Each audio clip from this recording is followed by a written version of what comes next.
पिछले लेक्चर में हमने स्केलर फील्ड के ग्रेडियंट के बारे में अध्ययन किया था। आज हम वेक्टर फ्लक्स क्या है, वेक्टर फील्ड का डाइवर्जेंस क्या होता है, इसका महत्व क्या है, इत्यादि विषयों पर बात करेंगे। सर्वप्रथम हम वेक्टर फ्लक्स क्या है, इसे किस प्रकार परिभाषित किया जाता है, इसका अध्ययन कर रहे हैं। हम वेक्टर फ्लक्स को समझने के लिए सदिश क्षेत्रों में एक पृष्ठ की कल्पना करते हैं जिसका क्षेत्रफल S है एवं इस पृष्ठ द्वारा घेरा गया आयतन V है। इस पृष्ठ के एक क्षेत्र अल्पांश या अल्पांश क्षेत्रफल dA के अभिलंब से सदिश क्षेत्र A थीटा कोण बनाता है। इस अल्पांश क्षेत्र से निर्गत फ्लक्स का मान यदि d फाई है तो d फाई बराबर A का dA दिशा में घटक A cos theta into dA होगा। A cos थीटा dA को हम vector A dot dA vector के बराबर लिख सकते हैं। इस प्रकार इस क्षेत्र अल्पांश से प्राप्त या निर्गत फ्लक्स के द्वारा हम संपूर्ण पृष्ठ S से निर्गत फ्लक्स का मान इंटीग्रेशन द्वारा ज्ञात कर सकते हैं। अतः संपूर्ण पृष्ठ से निर्गत flux phi equal to integration of D phi equal to double integration of A dot D A के बराबर होगा। यहाँ डबल इंटीग्रेशन का उपयोग सरफेस इंटीग्रल या पृष्ठ समाकलन के द्वारा किया जाता है और बंद पृष्ठ के लिए इसे एक इंटीग्रल साइन पर एक स्फीयर लगाकर लिख दिया जाता है। यह जो फाई है इसको सदिश अभिबाह या सदिश क्षेत्र का फ्लक्स या वेक्टर फ्लक्स कहते हैं। इसका मतलब किसी पृष्ठ से निर्गत सदिश क्षेत्र का मान उस सदिश क्षेत्र का फ्लक्स कहलाता है।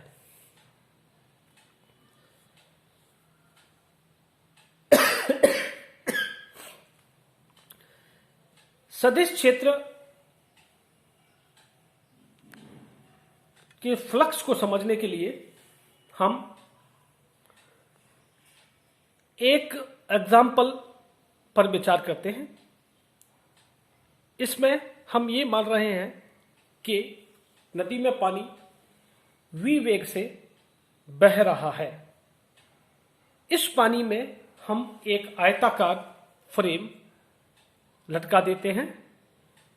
इस आयताकार फ्रेम से प्रति सेकंड पानी की मात्रा पानी का फ्लक्स कहलाएगी और इस फ्रेम से निर्गत पानी की दर या पानी का फ्लक्स पानी के वेग, फ्रेम के क्षेत्रफल तथा पानी के प्रवाह की दिशा के सापेक्ष फ्रेम का अभिविन्यास या झुकाव क्या है, इस पर निर्भर करता है।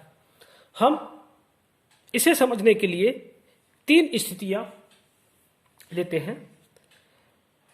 प्रथम स्थिति में यदि फ्रेम प्रवाह के तल में स्थित हो तो इस फ्रेम से कोई पानी नहीं गुजरता है, यानी कि थीटा बराबर 90 होने पर पानी का फ्लक्स या फ्रेम से प्रवाहित पानी की मात्रा या पानी के प्रवाह की दर शून्य होती है। इसे पहले केस को मैंने फिगर बी में प्रदर्शित किया है जिसमें ए और बी के मध्य जो एंगल है वो 90 डिग्री है। इसी प्रकार यदि फ्रेम पानी के प्रवाह की दिशा के लंबवत हो, यानी कि ए और वी, पानी के क्षेत्र सदिश ए और पानी के वेग वी के मध्य थीटा बराबर 0 हो, तो इस फ्रेम से पानी का प्रवाह अधिकतम होगा, यानी कि पानी का फ्लक्स अधिकतम होगा। इसे चित्र ए में दर्शाया गया है। यहां थोड़ा ध्यान रखें, चित्र ए सेकंड केस के लिए है, बी फर्स्ट केस के लिए है। और किसी अन्य झुकाव के लिए पानी के प्रवाह की दर या फ्लक्स का मान क्षेत्र सदिश ए का वी की दिशा में घटक पर निर्भर करेगा, यानी कि Q बराबर VA cos थीटा होगा। इस प्रकार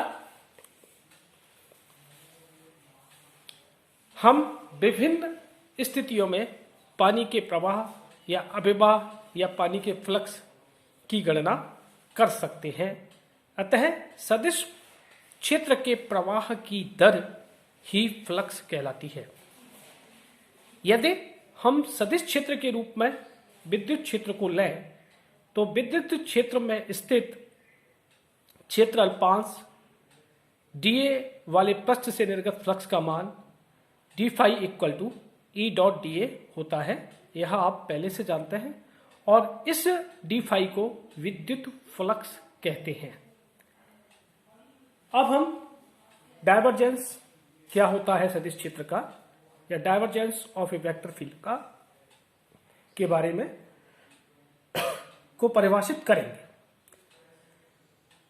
किसी सदिश क्षेत्र में स्थित आयतन अल्पांश को परिबद्ध करने वाले पृष्ठ से निर्गत एकांक आयतन सदिश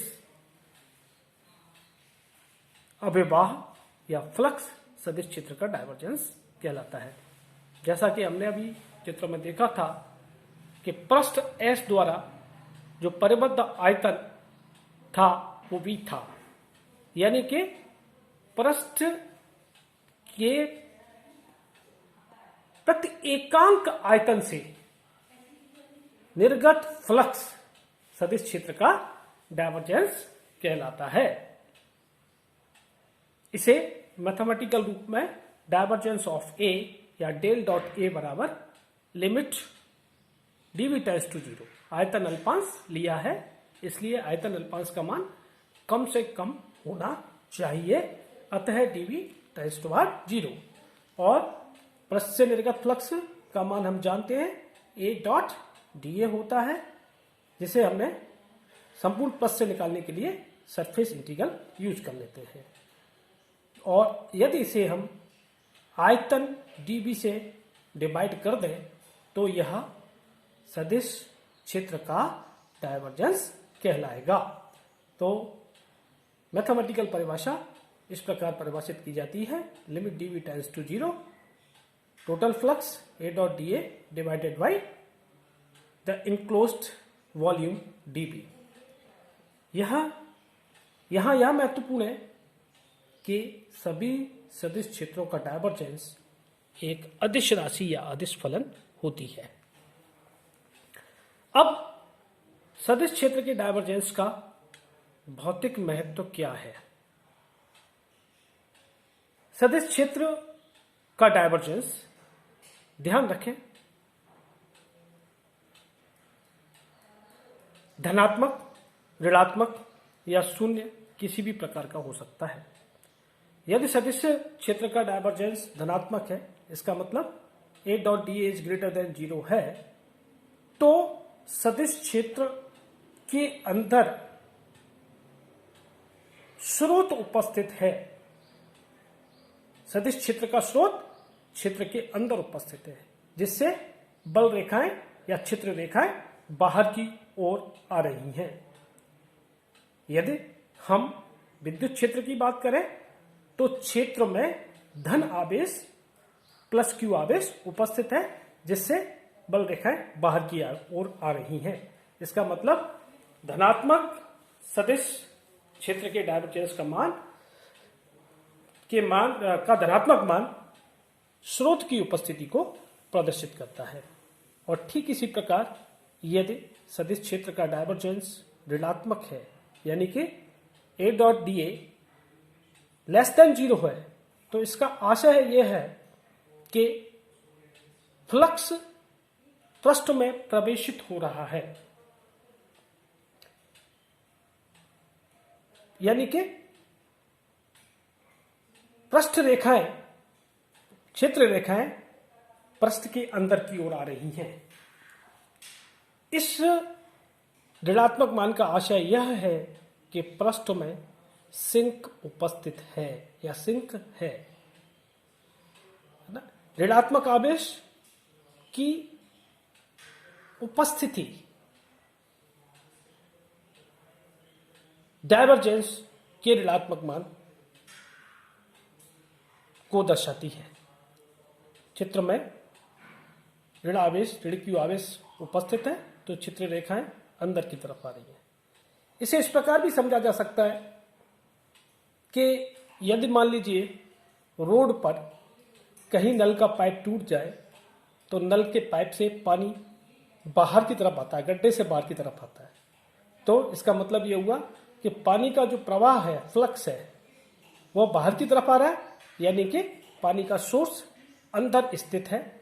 यह डायवर्जेंस के धनात्मक मान, यानी कि पानी के फ्लो का जो डायवर्जेंस है उसके धनात्मक मान को प्रदर्शित करेगा। ठीक इसी प्रकार यदि बरसात में रोड पे कहीं गड्ढा बन जाए और उस गड्ढे में पानी जा रहा हो चारों तरफ से, तो वह एक प्रकार से सिंक का काम करेगा। तो इस प्रकार हम इसे समझ सकते हैं। और यदि सदिश क्षेत्र का डायवर्जेंस 0 है, इसका मतलब यह हुआ कि पृष्ठ के अंदर न तो स्रोत ही स्थित है और न ही सिंक, यानी कि पृष्ठ से निर्गत और निवेशी, पृष्ठ पर निवेशी दोनों फ्लक्स समान है। इस प्रकार के सदिश सोलेनॉइड वेक्टर या परिनालिका सदिश कहलाते हैं। हम जानते हैं कि चुंबकीय क्षेत्र की बल रेखाएं बंद वक्र बनाती है, यानी कि चुंबकीय क्षेत्र के द्वारा किसी सरफेस में जितना फ्लक्स निवेशित होगा उतना ही बाहर निकल आएगा। इस कारण चुंबकीय क्षेत्र का डायवर्जेंस या divergence of B equal to del dot B 0 होता है। Thank you.